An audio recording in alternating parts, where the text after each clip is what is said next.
जोहार मायबाप जोहार, जोहार मायबाप जोहार. नमस्कार, राम राम.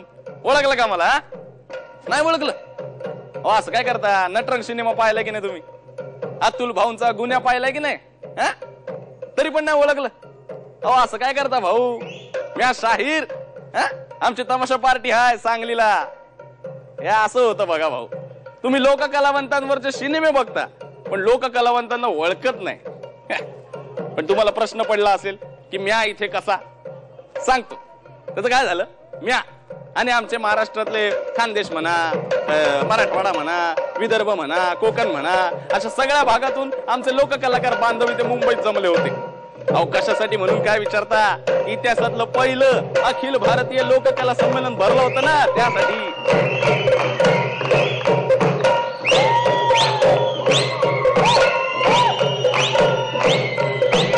आपला महाराष्ट्र म्हणजे तमाशा, भारूड, दशावतारी, गोंधळ अशा सगळ्या लोककलांचं माहेरघर की हो. त्यामुळे आम्ही सगळे कलावंत वाट बघत होतो की आपलं एखादं संमेलन भरावं. आणि आज महाराष्ट्राच्या सुवर्ण महोत्सवी वर्षी महाराष्ट्राच्या राजधानीत मुंबईत वाद्यांचा गजर करत, रंगांची उधळण करत आमचं हे संमेलन एकदम जोरदार पार पडलं. आमच्या विदर्भात घराघरात तुकडोजी महाराजांची खंडेरीन भजन आहे भाऊ. आणि तुकडोजी बाबा आपल्या ग्रामीण भाषेतून मांडायचे की देव काही बाजारचा भाजीपाला नाही रे, नाही भाव म्हणे देवा मला भाव, म्हणे नाही भाव म्हणे देवा मला भाव, देवाच्या नावे जायचा नाही रे.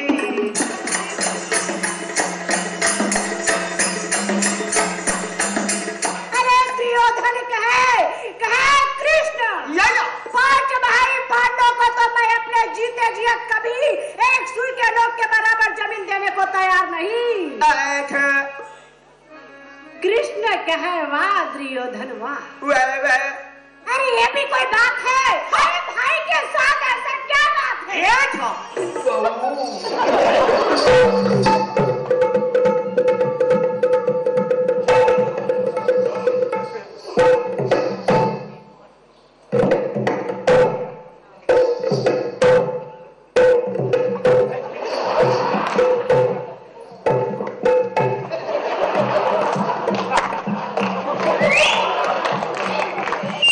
संमेलनात आम्ही 3 दिवस सगळ्या लोक कलाकारांनी एकदम धुमाकूळ घातला बघा. आदिवासी कला प्रकार म्हणू नका, भक्ती प्रधान म्हणू नका, रंजन प्रधान म्हणू नका, अहो सगळंच आहे हो आमच्या लोककलेत.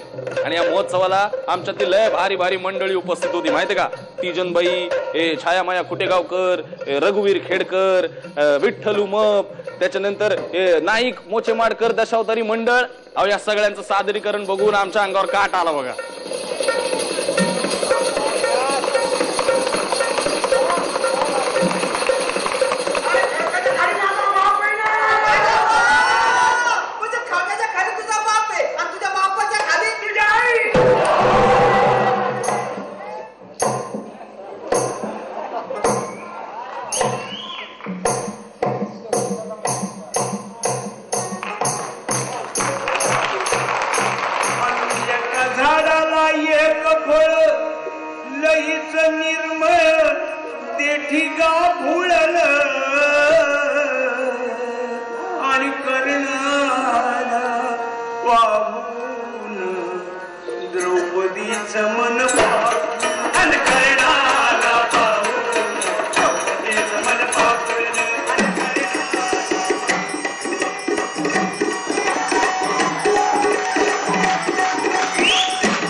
या संमेलनामध्ये आदिरंग, भक्तिरंग, लोकरंग अशा तिन्ही कला प्रकारातले म्हणजे आदिवासी कला प्रकार, भक्ती नाट्य असलेले कला प्रकार आणि लोकनाट्य असलेले कला प्रकार असे तिन्ही कला प्रकार होते.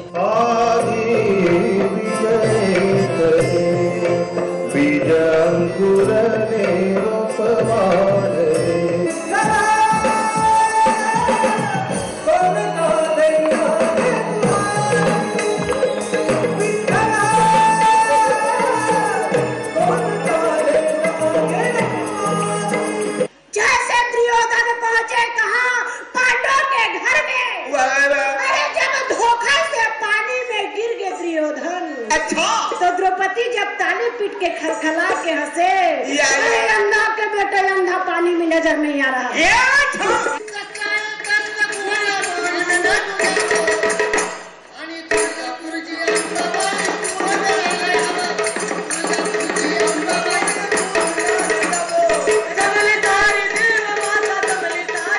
अहो या संमेलनाची आणखीन एक खास बात माहितीये का?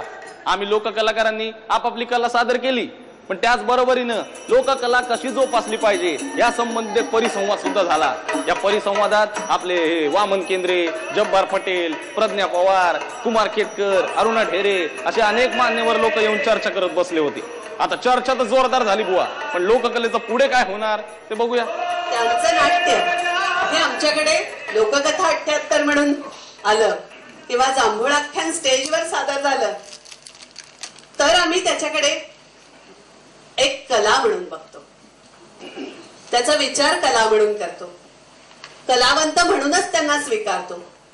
पण त्यांना उपासक म्हणून स्वीकारणं हे आपल्या आत्ताच्या समाज रचनेमध्ये शक्य नसताना त्यांची जी फरफट आहे ना किंवा त्यांचे जे प्रश्न आहेत ना ते यातून निर्माण झालेत असं मला वाटतं. पॅकिंग देऊन कला नाही टिकत.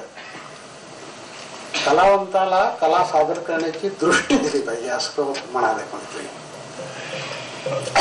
पैसे देऊन दृष्टी नाही मिळत. काय करायचं त्यांना जे मिळणारं इन्कम आहे हे इन्कम इतर चित्रपटसृष्टीतले किंवा नाट्यसृष्टीतले किंवा तुमच्या चॅनलवर मालिकांमधून काम करणाऱ्या कलावंतांनी एवढं त्यांचं आर्थिक सोर्स नसतं, तरी सुद्धा ते आपल्या उपजीविका त्याच्यावरती त्यांच्या भागत नसल्यामुळे इतर धंदे सुद्धा लोक कलावंत करतात. त्यामुळे तेवढंच एक दुःख आहे की ते आर्थिकदृष्ट्या थोडे दुर्बल आहेत.